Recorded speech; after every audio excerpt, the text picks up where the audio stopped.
अपने बच्चों को हम शिक्षा दिलाते हैं कि वो अच्छे संस्कारों का अर्जन करें। अच्छे संस्कारों का आशय लोग लेते हैं कि वो अपनी रोजी रोटी, आवास, विकास की समस्याओं को हल कर ले। ईश्वर की ओर किसी का ध्यान ही नहीं है। किसी किसी के पास इतना कुछ है कि प्रभु को पुकारने की आवश्यकता ही नहीं समझता। किंतु ये सब कुछ पार्थिव ही तो है। न चाहते हुए भी सारा वैभव यहीं छोड़ जाना पड़ता है। ऐसी स्थिति में ईश्वर की पहचान ही एकमात्र संबल है, जिसे प्रदान कर रहा है यथार्थ गीता का ये कैसेट प्रसारण।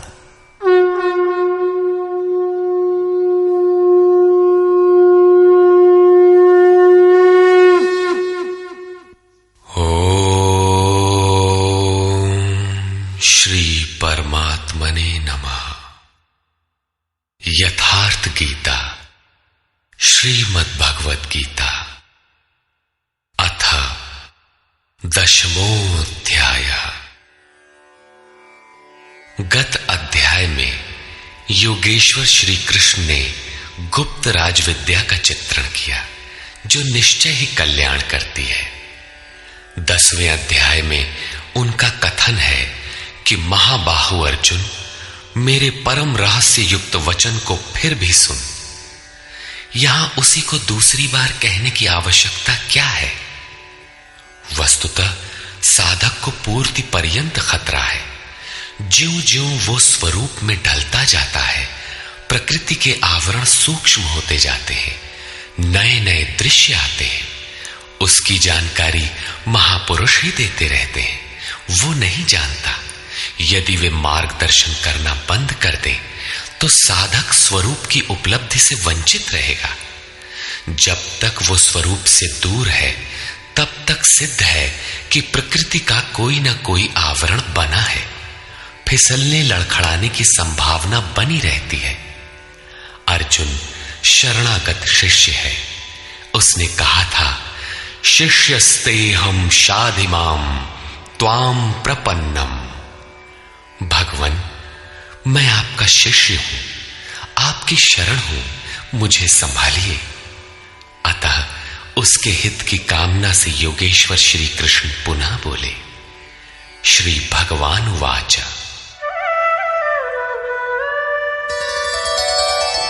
भूय एव महाबाहो शृणु मे परमं वचः यत्तेऽहं प्रीयमाणाय वक्ष्यामि हितकाम्यया। महाबाहु अर्जुन, मेरे परम प्रभाव युक्त वचन को पुनः सुन, जो मैं तुझ अतिशय प्रेम रखने वाले के हित की इच्छा से कहूंगा। न मे विदुः सुरगणाः प्रभवं न महर्षयः अहमादिर्हि देवानां महर्षीणां च सर्वशः।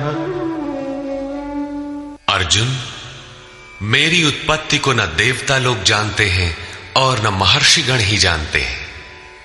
श्री कृष्ण ने कहा था, जन्म कर्म च मे दिव्यम। मेरा वो जन्म और कर्म अलौकिक है, इन चर्म चक्षुओं से देखा नहीं जा सकता। इसलिए मेरे उस प्रकट होने को देव और महर्षि स्तर तक पहुंचे हुए लोग भी नहीं जानते। मैं सब प्रकार से देवताओं और महर्षियों का आदि कारण हूं।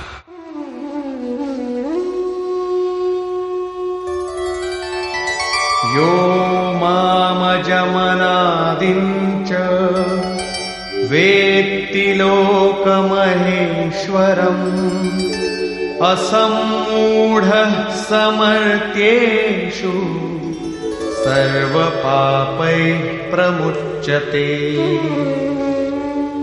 जो मुझ जन्म मृत्यु से रहित, आदि अंत से रहित, सब लोगों के महान ईश्वर को साक्षात्कार सहित विदित कर लेता है, वो पुरुष मरण धर्मा मनुष्यों में ज्ञानवान है, अर्थात अज, अनादि और सर्वलोक महेश्वर को भली प्रकार जानना ही ज्ञान है, और ऐसा जानने वाला संपूर्ण पापों से मुक्त हो जाता है, पुनर्जन्म को प्राप्त नहीं होता। श्री कृष्ण कहते हैं कि ये उपलब्धि भी मेरी ही देन है।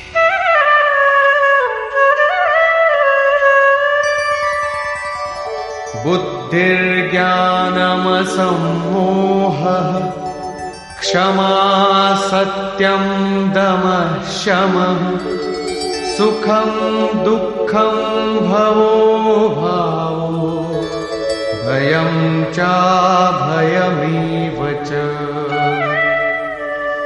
अर्जुन, निश्चयात्मिका बुद्धि, साक्षात्कार सहित जानकारी, लक्ष्य में विवेक पूर्वक प्रवृत्ति, क्षमा, शाश्वत सत्य, इंद्रियों का दमन, मन का शमन, अंतःकरण की प्रसन्नता, चिंतन पथ के कष्ट, परमात्मा की जागृति, स्वरूप की प्राप्ति काल में सर्वस्व का विलय, इष्ट के प्रति अनुशासनात्मक भय और प्रकृति से निर्भयता तथा अहिंसा समता तुष्टिः तपोदानं यशो यशः भवन्ति भावा भूतानां मत्त एव पृथग्विधाः। अहिंसा अर्थात अपने आत्मा को अधोगति में न पहुंचाने का आचरण, समता जिसमें विषमता न हो, संतोष मन सहित इंद्रियों को लक्ष्य के अनुरूप तपाना, दान अर्थात सर्वस्व का समर्पण, भगवत पथ में मान अपमान का सहन। इस प्रकार प्राणियों के उपर्युक्त भाव मुझसे ही होते हैं। ये सभी भाव दैवी चिंतन पद्धति के लक्षण हैं। इनका अभाव ही आसुरी संपद है। महर्षयः सप्त पूर्वे चत्वारो मनवस्तथा मद्भावा मानसा जाता येषां लोक इमाः प्रजाः। सप्तर्षि अर्थात योग की 7 क्रमिक भूमिकाएं अर्थात शुभेच्छा, सुविचारणा, तनुमानसा, सत्वापत्ति, असंसक्ति, पदार्था भावना और तुर्यगा तथा इनके अनुरूप अंतःकरण चतुष्टय अर्थात मन, बुद्धि, चित्त और अहंकार, उसके अनुरूप मन जो मेरे में भाव वाला है, ये सब मेरे ही संकल्प से अर्थात मेरी प्राप्ति के संकल्प से तथा जो मेरी ही प्रेरणा से होते हैं, दोनों एक दूसरे के पूरक हैं, उत्पन्न होते हैं। इस संसार में ये अर्थात संपूर्ण दैवी संपद इन्हीं की प्रजा है, क्योंकि सप्त भूमिकाओं के संचार में दैवी संपद ही है, अन्य नहीं। एतां विभूतिं योगं च मम यो वेत्ति तत्वतः सोऽविकम्पेन योगेन युज्यते नात्र संशयः। जो पुरुष योग की और मेरी उपर्युक्त विभूतियों को साक्षात्कार के साथ जानता है, वो स्थिर ध्यान योग द्वारा मुझ में एक ही भाव से स्थित होता है। इसमें कुछ भी संशय नहीं है। जिस प्रकार वायु रहित स्थान में रखे दीपक की लौ सीधी जाती है, कंपन नहीं होता, योगी के जीते हुए चित्त की यही परिभाषा है। प्रस्तुत श्लोक में अविकंपेन शब्द इसी आशय की ओर संकेत करता है। अहं सर्वस्य प्रभवो मत्तः सर्वं प्रवर्तते इति मत्वा भजन्ते मां बुधा भाव समन्विता। मैं संपूर्ण जगत की उत्पत्ति का कारण हूं, मुझसे ही संपूर्ण जगत चेष्टा करता है। इस प्रकार मानकर श्रद्धा और भक्ति से युक्त विवेकी जन मेरा निरंतर भजन करते हैं। तात्पर्य यह है कि योगी द्वारा मेरे अनुरूप जो प्रवृत्ति होती है उसे मैं ही किया करता हूं, वो मेरा ही प्रसाद है। कैसे है इसे पीछे स्थान स्थान पर बताया जा चुका है। वे निरंतर भजन किस प्रकार करते हैं, इस पर कहते हैं,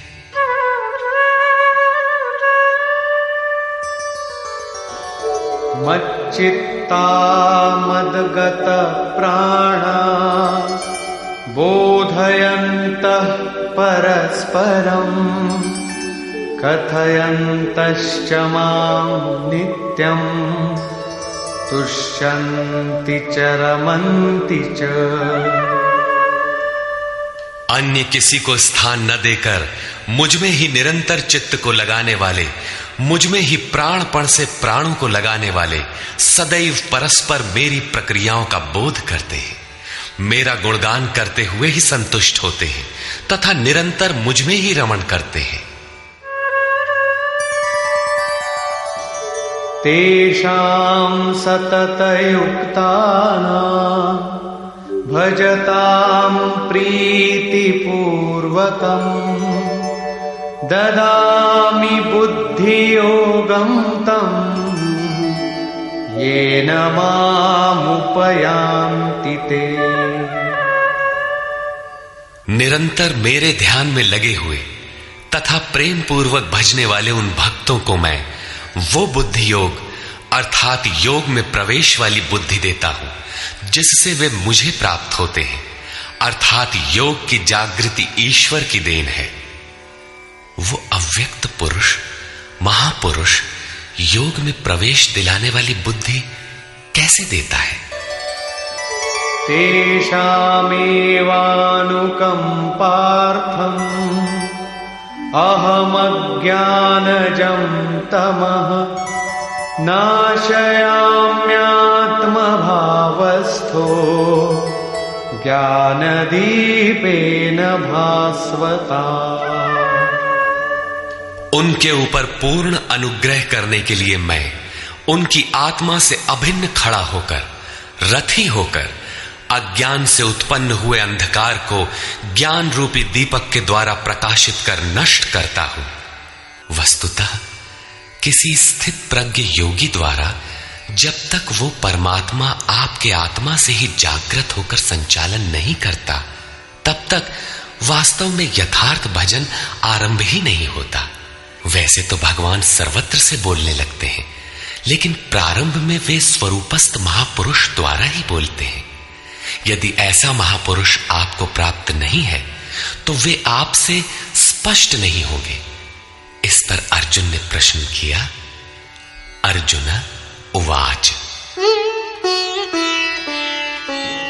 परम ब्रह्म परम धाम पवित्रं परमं भवान् पुरुषं शाश्वतं दिव्यम् आदिदेवमजं विभुम्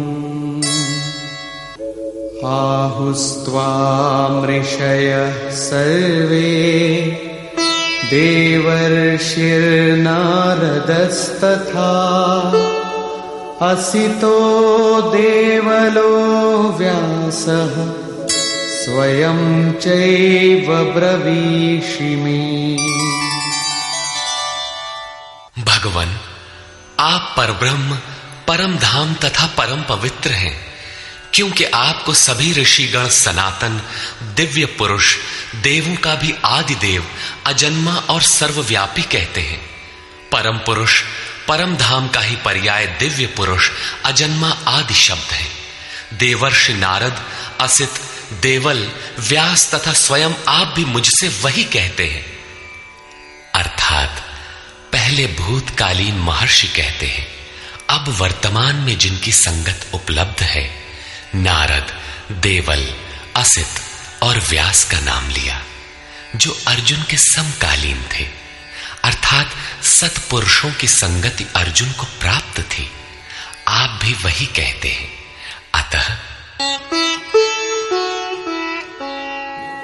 सर्वमेतद्ऋतं मन्ये यन्मां वदसि केशव न हि ते भगवन् व्यक्तिं विदुर्देवा न दानवाः।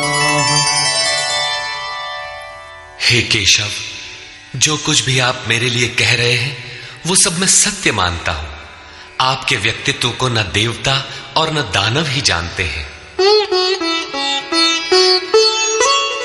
स्वयमेवात्मनात्मानं वेत्थत्वं पुरुषोत्तम भूतभावन भूतेश देवदेव जगत्पते।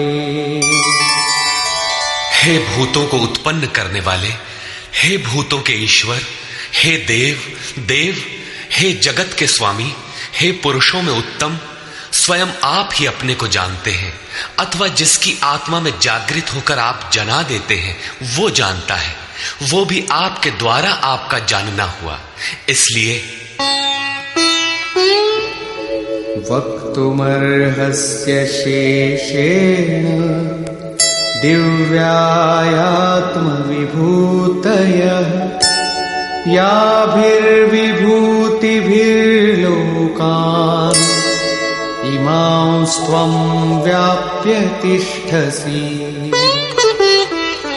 आप ही अपनी उन दिव्य विभूतियों को संपूर्ण रूप से लेश मात्र भी शेष न रखकर कहने में सक्षम हैं, जिन विभूतियों द्वारा आप इन सब लोगों को व्याप्त करके स्थित हैं। कथं विद्यामहं योगिन् त्वां सदा परिचिन्तयन् केषु केषु च भावेषु चिन्त्योऽसि भगवन्मया। हे योगिन, श्री कृष्ण एक योगी थे। मैं किस प्रकार निरंतर चिंतन करता हुआ आपको जानूं, और हे भगवान, मैं किन किन भावों द्वारा आपका स्मरण करूं।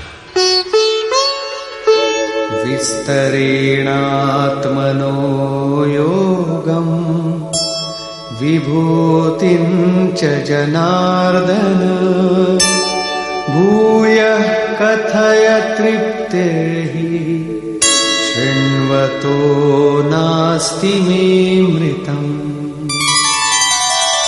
हे जनार्दन, अपनी योग शक्ति को और योग की विभूति को फिर भी विस्तार पूर्वक कहिए। संक्षेप में तो इसी अध्याय के आरंभ में कहा ही है, पुनः कहिए, क्योंकि अमृत तत्व को दिखाने वाले इन वचनों को सुनने से मेरी तृप्ति नहीं होती।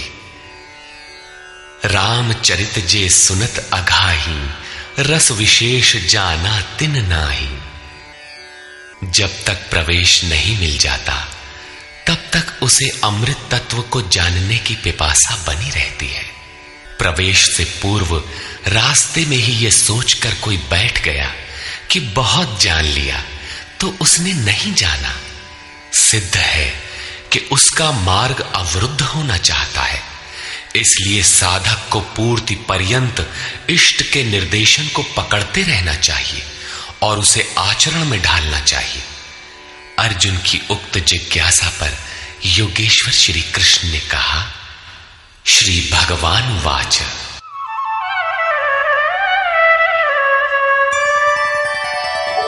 हन्त ते कथयिष्यामि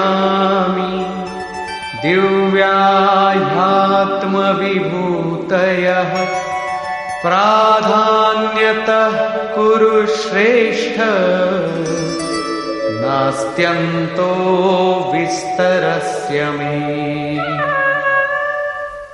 कुरुश्रेष्ठ अर्जुन, अब मैं अपनी दिव्य विभूतियों को, उनमें से प्रमुख विभूतियों को तुझसे कहूंगा, क्योंकि मेरी विभूतियों के विस्तार का अंत नहीं है। अहमात्मा गुणाकेश सर्वभूताशय स्थितः अहमादिश्च मध्यञ्च भूतानामन्त एव च। अर्जुन, मैं सब भूतों के हृदय में स्थित सबका आत्मा हूं तथा संपूर्ण भूतों का आदि, मध्य और अंत भी मैं ही हूं, अर्थात जन्म, मृत्यु और जीवन भी मैं ही हूं। आदित्यानामहं विष्णुः ज्योतिषां रविरंशुमान् मरीचिर्मरुतामस्मि नक्षत्राणामहं शशि। मैं अदिति के 12 पुत्रों में विष्णु और ज्योतियों में प्रकाशमान सूर्य हूं। वायु के भेदों में मैं मरीचि नामक वायु और नक्षत्रों में चंद्रमा हूं। वेदानां सामवेदोऽस्मि देवानामस्मि वासवः इन्द्रियाणां मनश्चास्मि भूतानामस्मि चेतना। वेदों में मैं सामवेद अर्थात पूर्ण समत्व दिलाने वाला गायन हूं। देवों में मैं उनका अधिपति इंद्र हूं और इंद्रियों में मन हूं, क्योंकि मन के निग्रह से ही मैं जाना जाता हूं तथा प्राणियों में मैं उनकी चेतना हूं। रुद्राणां शंकरश्चास्मि वित्तेशो यक्षरक्षसां वसूनां पावकश्चास्मि मेरुः शिखरिणामहम्। 11 रुद्रों में मैं शंकर हूं। शंख धन अर सा शंकर अर्थात शंकाओं से उपराम अवस्था में हूं। यक्ष तथा राक्षसों में मैं धन का स्वामी कुबेर हूं। 8 वसुओं में मैं अग्नि और शिखर वालों में सुमेरु अर्थात शुभों का मेल मैं हूं। वही सर्वोपरि शिखर है, न कि कोई पहाड़ी। वस्तुतः ये सब योग साधना के प्रतीक है, यौगिक शब्द है। पुरोधसांच मुख्यं मां विद्धि पार्थ बृहस्पतिं सेनानीनामहं स्कन्दः सरसामस्मि सागरः। पुर की रक्षा करने वाले पुरोहितों में बृहस्पति मुझे ही जान, जिससे दैवी संपत्ति का संचार होता है। और हे पार्थ, सेनापतियों में मैं स्वामी कार्तिकेय हूं। कर्म का त्याग ही कार्तिक है, जिससे चराचर का संहार, प्रलय और इष्ट की प्राप्ति होती है। जलाशयों में मैं समुद्र हूं। महर्षीणां भृगुरहं गिरामस्म्येकमक्षरम् यज्ञानां जपयज्ञोऽस्मि स्थावराणां हिमालयः। महर्षियों में मैं भृगु हूं और वाणी में एक अक्षर ओमकार हूं, जो उस ब्रह्म का परिचायक है। सब प्रकार के यज्ञों में मैं जप यज्ञ हूं। यज्ञ परम में प्रवेश दिला देने वाली आराधना की विधि विशेष का चित्रण है। उसका सारांश है स्वरूप का स्मरण और नाम का जप। 2 वाणियों से पार हो जाने पर नाम जब यज्ञ की श्रेणी में आता है तो वाणी से नहीं जपा जाता, न चिंतन से, न कंठ से, बल्कि वो श्वास में जागृत हो जाता है। केवल सुरत को श्वास के पास लगाकर मन से अविरल चलना भर पड़ता है। यज्ञ की श्रेणी वाले नाम का उतार चढ़ाव श्वास पर निर्भर है। ये क्रियात्मक है। स्थिर रहने वालों में हिमालय हूं। शीतल, सम और अचल एकमात्र परमात्मा है। जब प्रलय हुआ तब मन उसी शिखर में बंध गया। अचल, सम और शांत ब्रह्म का प्रलय नहीं होता, उस ब्रह्म की पकड़ मैं हूं। अश्वत्थः सर्ववृक्षाणां देवर्षीणां च नारदः गन्धर्वाणां चित्ररथः सिद्धानां कपिलो मुनिः। सब वृक्षों में मैं अश्वत्थ हूं। अश्व कल तक भी जिसके रहने की गारंटी नहीं दी जा सकती, ऐसा ऊर्ध्व मूलधः शाखम अश्वत्थ। ऊपर परमात्मा जिसका मूल है, नीचे प्रकृति जिसकी शाखाएं हैं, ऐसा संसार ही एक वृक्ष है जिसे पीपल की संज्ञा दी गई है। सामान्य पीपल का वृक्ष नहीं कि पूजा करने लगे। इसी पर कहते हैं कि वो मैं हूं और देवर्षियों में मैं नारद हूं।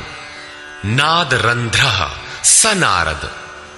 दैवी संपद इतनी सूक्ष्म हो गई कि स्वर में उठने वाली ध्वनि अर्थात नाद पकड़ में आ जाए, ऐसी जागृति मैं हूं। गंधर्वों में मैं चित्ररथ हूं, अर्थात गायन अर्थात चिंतन करने वाली प्रवृत्तियों में जब स्वरूप चित्रित होने लगे, वो अवस्था विशेष मैं हूं। सिद्धों में मैं कपिल मुनि हूं। काया ही कपिल है। इसमें जब लव लग जाए, उस ईश्वरीय संचार की अवस्था मैं हूं। उच्चैः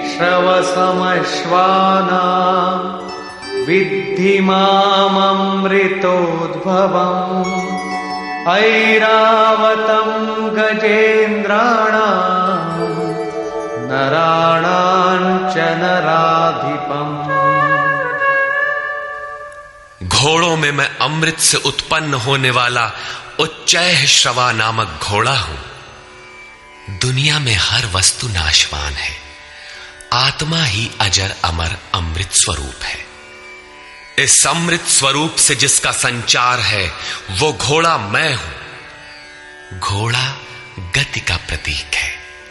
आत्म तत्व को ग्रहण करने में मन जब उधर गति पकड़ता है, घोड़ा है। ऐसी गति मैं हूं। हाथियों में ऐरावत नामक हाथी मैं हूं। मनुष्यों में राजा मुझको जान। वस्तुतः महापुरुष ही राजा है, जिसके पास अभाव नहीं है। आयुधानामहं वज्रम् धेनूनामस्मि कामधुक् प्रजनश्चास्मि कन्दर्पः सर्पाणामस्मि वासुकी। शस्त्रों में मैं वज्र हूं, गायों में कामधेनु हूं। कामधेनु कोई ऐसी गाय नहीं है जो दूध के स्थान पर मनचाहा व्यंजन परसती हो। ऋषियों में वशिष्ठ के पास कामधेनु थी। वस्तुतः गो इंद्रियों को कहते हैं। इंद्रियों का संयत होना इष्ट को वश में रखने वाले में पाया जाता है।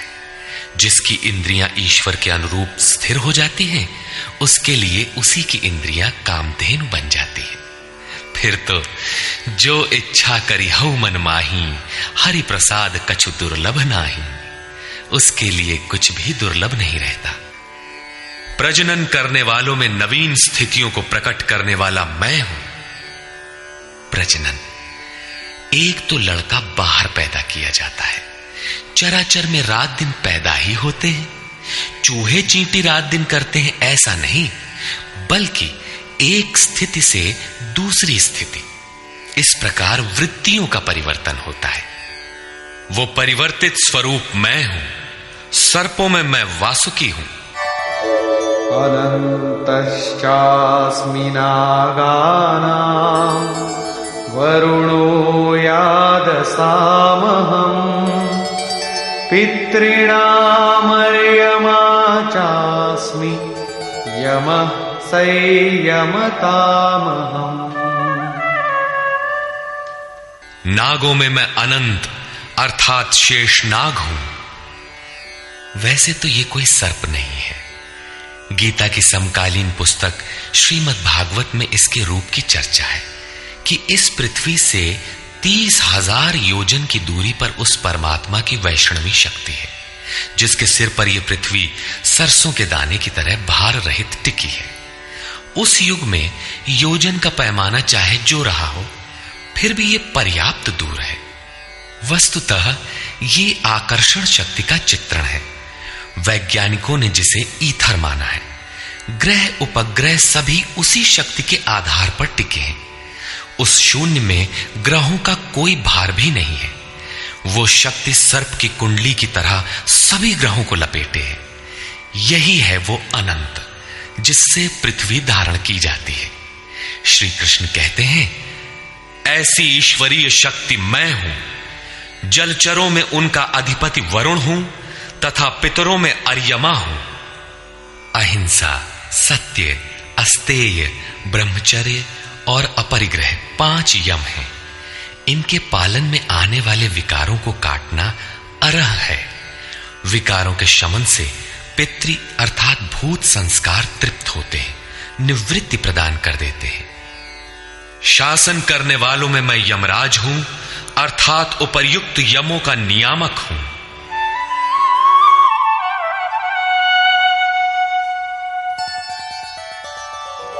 प्रह्लादश्चास्मि दैत्यानां कालः कलयतामहम् मृगाणां च मृगेन्द्रोऽहम् वैनतेयश्च पक्षिणाम्।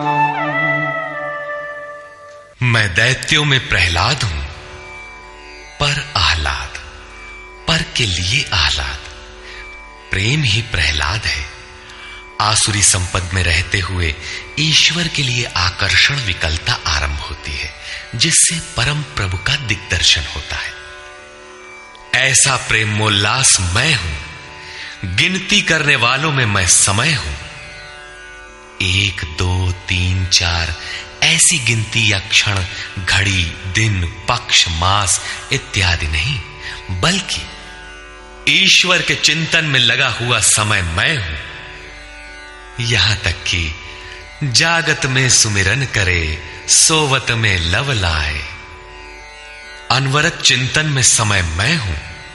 पशुओं में मृगराज, योगी भी मृधन ग अर्थात योग रूपी जंगल में गमन करने वाला है। तथा पक्षियों में गरुड़ मैं हूं। ज्ञान ही गरुड़ है। जब ईश्वरीय अनुभूति आने लगती है, तब यही मन अपने आराध्य भगवान की सवारी बन जाता है। और जब यही मन संशय से युक्त है, तब सर्प होता है, डसता रहता है, योनियों में फेंकता है। गरुड़ विष्णु की सवारी है। जो सत्ता विश्व में अणु रूप से संचारित है, ज्ञान संयुक्त मन उसे अपने में धारण करता है, उसका वाहक बनता है। श्री कृष्ण कहते हैं, इष्ट को धारण करने वाला मन मैं हूं। पवन पवतामस्मि रामः शस्त्रभृतामहम् झषाणां मकरश्चास्मि स्रोतसामस्मि जाह्नवी। पवित्र करने वालों में मैं वायु हूं, शस्त्रधारियों में राम हूं। रमन्ति योगिनः यस्मिन् स रामः। योगी किसमें रमण करते हैं? अनुभव में। ईश्वर इष्ट रूप में जो निर्देशन देता है, योगी उसमें रमण करते हैं। उस जागृति का नाम राम है और वो जागृति मैं हूं। मछलियों में मगर तथा नदियों में गंगा मैं हूं। सर्गाणामादिरन्तश्च मध्यं चैवाहमर्जुन अध्यात्मविद्या विद्यानां वादः प्रवदतामहम्। हे अर्जुन, सृष्टियों का आदि, अंत और मध्य मैं ही हूं। विद्याओं में अध्यात्म विद्या मैं हूं। जो आत्मा का आधिपत्य दिला दे वो विद्या मैं हूं। संसार में अधिकांश प्राणी माया के आधिपत्य में है। राग, द्वेष, काल, कर्म, स्वभाव और गुणों से प्रेरित हैं। इनके आधिपत्य से निकालकर आत्मा के आधिपत्य में ले जाने वाली विद्या मैं हूं, जिसे अध्यात्म विद्या कहते हैं। परस्पर होने वाले विवादों में ब्रह्म चर्चा में जो निर्णायक है, ऐसी वार्ता मैं हूं। शेष निर्णय तो अनिर्णीत होते हैं। अक्षराणामकारोऽस्मि द्वन्द्व सामासिकस्य च अहमेवाक्षयः कालो धाताहं विश्वतो मुखः। मैं अक्षरों में आकार, ओमकार तथा समासों में द्वंद्व नामक समास हूं। अक्षय काल मैं हूं। काल सदैव परिवर्तनशील है, किंतु वो समय जो अक्षय, अजर, अमर परमात्मा में प्रवेश दिलाता है, वो अवस्था मैं हूं। विराट स्वरूप अर्थात सर्वत्र व्याप्त, सबको धारण पोषण करने वाला भी मैं ही हूं। मृत्युः सर्वहरश्चाहम् उद्भवश्च भविष्यताम् कीर्तिः श्रीर्वाक्च नारीणाम् स्मृतिर्मेधा धृतिः क्षमा। मैं सबका नाश करने वाला मृत्यु और आगे होने वालों की उत्पत्ति का कारण हूं। स्त्रियों में मैं यश, शक्ति, वाक्पटुता, स्मृति, मेधा अर्थात बुद्धि, धैर्य और क्षमा मैं हूं। अध्याय 15 में श्लोक 16 के अनुसार पुरुष दो ही प्रकार के होते हैं, क्षर और अक्षर। संपूर्ण भूतादिकों की उत्पत्ति और विनाश वाले ये शरीर क्षर पुरुष हैं। वे नर, मादा, पुरुष अथवा स्त्री कुछ भी कहलाएं, श्री कृष्ण के शब्दों में पुरुष ही है। दूसरा है अक्षर पुरुष, जो कूटस्थ चित्त के स्थिर काल में देखने में आता है। यहां भी बुद्धि इत्यादि स्त्रियों के ही गुण बताए गए। क्या इन सद्गुणों की आवश्यकता पुरुषों के लिए नहीं है? कौन ऐसा पुरुष है जो श्रीमान, कीर्तिवान, वक्ता, स्मरण शक्ति संपन्न, मेधावी, धैर्यवान और क्षमावान नहीं बनना चाहता? बौद्धिक स्तर पर कमजोर लड़कों में इन्हीं गुणों का विकास करने के लिए माता पिता पढ़ाई की अतिरिक्त व्यवस्था करते हैं। यहां कहते हैं कि ये लक्षण केवल स्त्रियों में पाए जाते हैं। अतः आप विचार कर देखें कि स्त्री कौन है। वस्तुतः आपके हृदय की प्रवृत्ति ही नारी है। उसमें इन गुणों का संचार होना चाहिए। इन गुणों को धारण करना स्त्रीलिंग, पुल्लिंग सबके लिए उपयोगी है।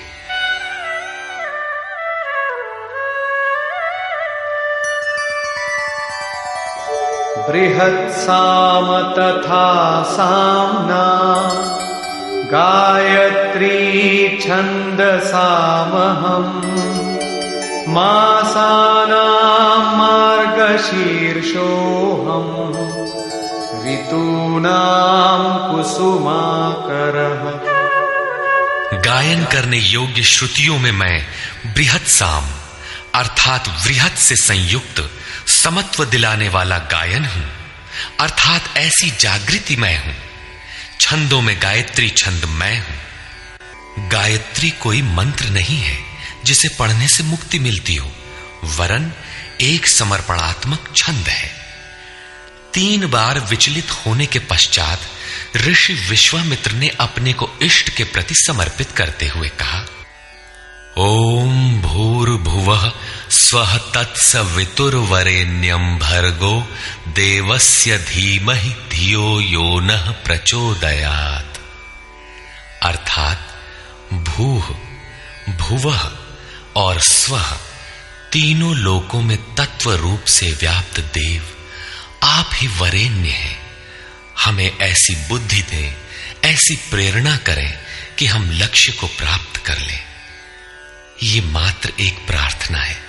साधक अपनी बुद्धि से यथार्थ निर्णय नहीं ले पाता कि मैं कब सही हूं और कब गलत। उसकी ये समर्पित प्रार्थना मैं हूं, जिसमें निश्चित कल्याण है, क्योंकि वो मेरे आश्रित हुआ है। मासों में शीर्षस्थ मार्ग मैं हूं, और जिसमें सदैव बहार हो, ऐसा ऋतु, हृदय की ऐसी अवस्था भी मैं ही हूं।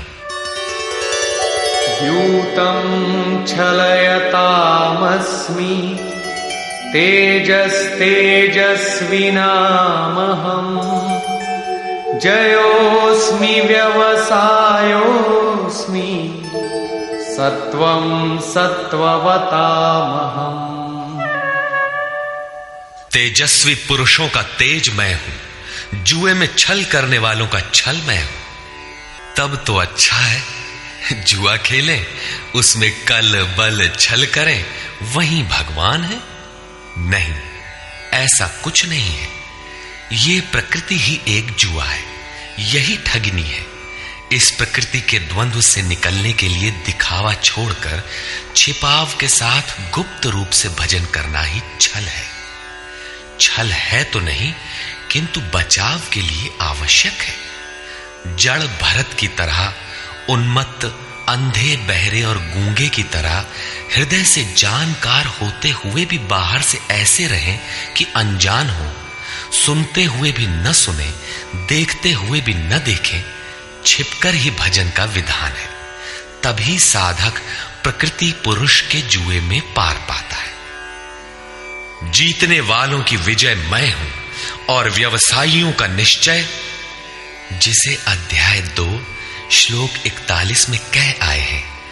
इस योग में निश्चयात्मक क्रिया एक है, बुद्धि एक ही है, दिशा एक ही है। ऐसी क्रियात्मक बुद्धि मैं हूं, सात्विक पुरुषों का तेज और ओज मैं हूं।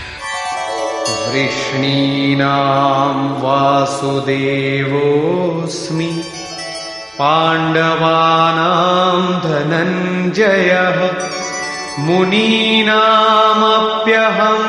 व्यासः कवीनामुशना कविः। वृष्णि वंश में मैं वासुदेव अर्थात सर्वत्र वास करने वाला देव हूं। पांडवों में मैं धनंजय हूं। पुण्य ही पांडु है और आत्मिक संपत्ति ही स्थिर संपत्ति है। पुण्य से प्रेरित होकर आत्मिक संपत्ति को अर्जित करने वाला धनंजय मैं हूं। मुनियों में मैं व्यास हूं। परम तत्व को व्यक्त करने की जिसमें क्षमता है, वो मुनि मैं हूं। कवियों में उष्णा अर्थात उसमें प्रवेश दिलाने वाला काव्यकार मैं हूं।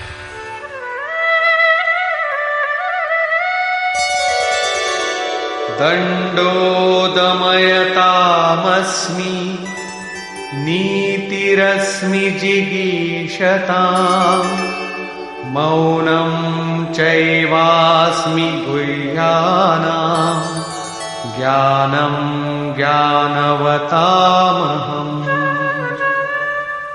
दमन करने वालों में दमन की शक्ति मैं हूं।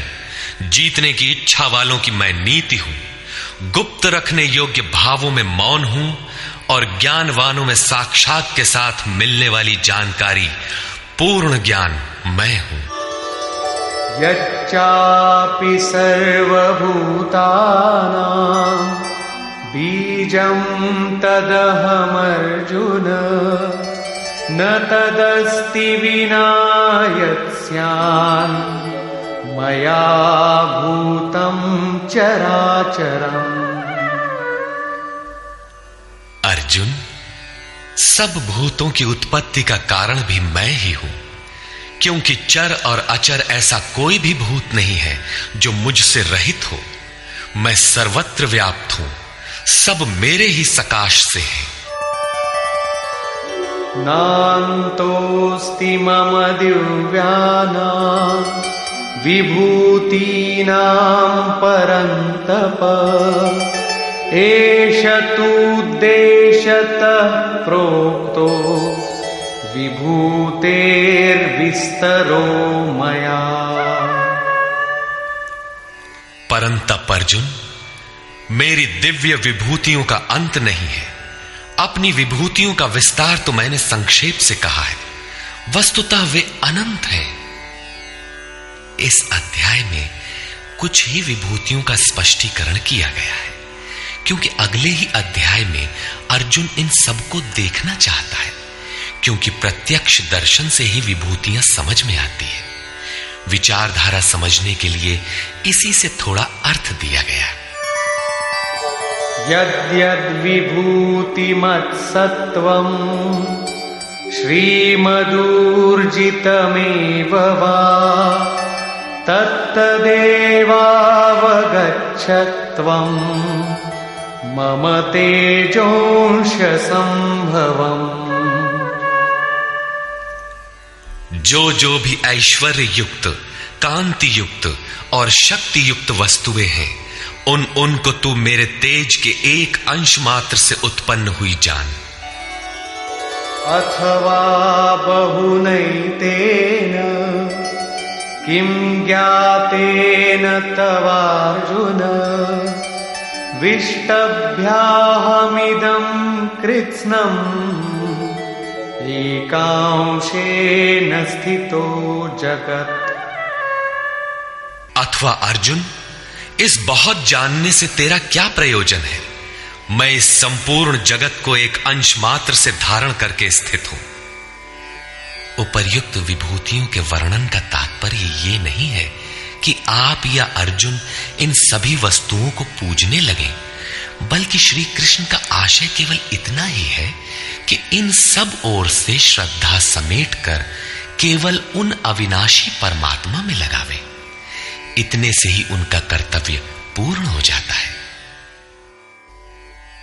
निष्कर्ष, इस अध्याय में श्री कृष्ण ने कहा कि अर्जुन, मैं तुझे पुनः उपदेश करूंगा, क्योंकि तू मेरा अतिशय प्रिय है। पहले कह चुके हैं, फिर भी कहने जा रहे हैं, क्योंकि पूर्ति पर्यंत सद्गुरु से सुनने की आवश्यकता रहती है। मेरी उत्पत्ति को न देवता और न महर्षि गण ही जानते हैं, क्योंकि मैं उनका भी आदि कारण हूं। अव्यक्त स्थिति के पश्चात की सार्वभौम अवस्था को वही जानता है जो हो चुका है। जो मुझ अजन्मा, अनादि और संपूर्ण लोकों के महान ईश्वर को साक्षात्कार सहित जानता है, वही ज्ञानी है। बुद्धि, ज्ञान, असम्मूढ़ता, इंद्रियों का दमन, मन का शमन, संतोष, तप, दान और कीर्ति के भाव अर्थात दैवी संपत्ति के उक्त लक्षण मेरी देन है। 7 महर्षिजन अर्थात योग की 7 भूमिकाएं, उससे भी पहले होने वाले तदनुरूप अंतःकरण, चतुष्टय और इनके अनुकूल मन जो स्वयंभू है, स्वयं रचयिता है, ये सब मुझ में भाव वाले, लगाव और श्रद्धा वाले हैं, जिनकी संसार में संपूर्ण प्रजा है। ये सब मुझसे ही उत्पन्न है, अर्थात साधनामयी प्रवृत्तियां मेरी ही प्रजा हैं। इनकी उत्पत्ति अपने से नहीं, गुरु से होती है। जो उपर्युक्त मेरी विभूतियों को साक्षात जान लेता है, वह निस्संदेह मुझ में एक ही भाव से प्रवेश करने योग्य है।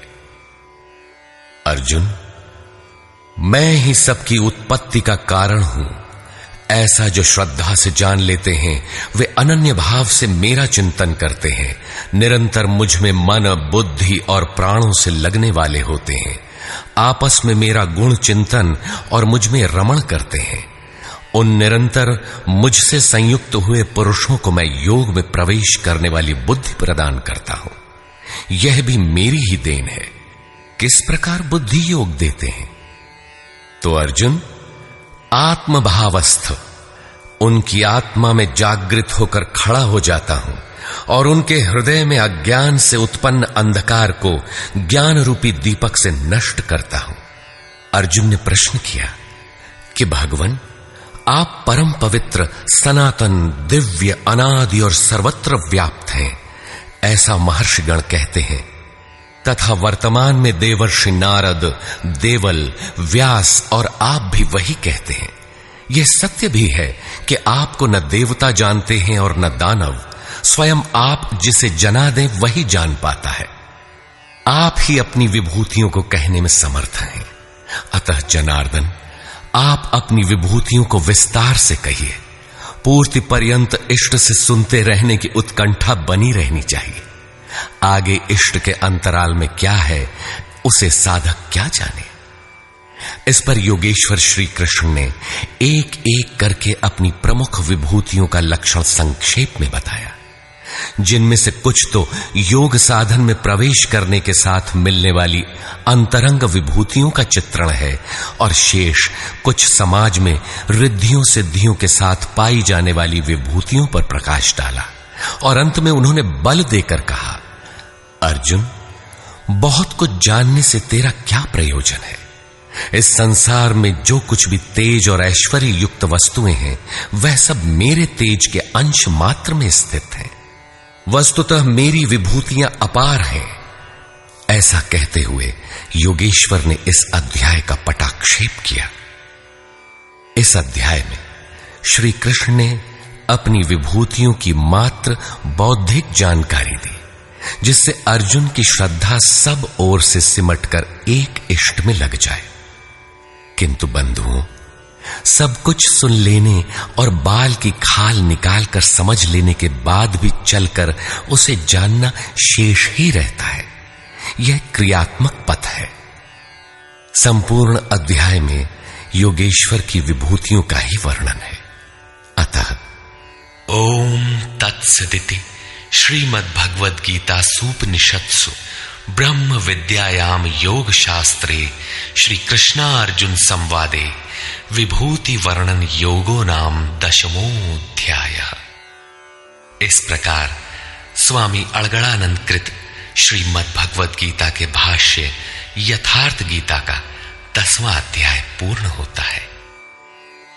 हरि ओम तत्सत।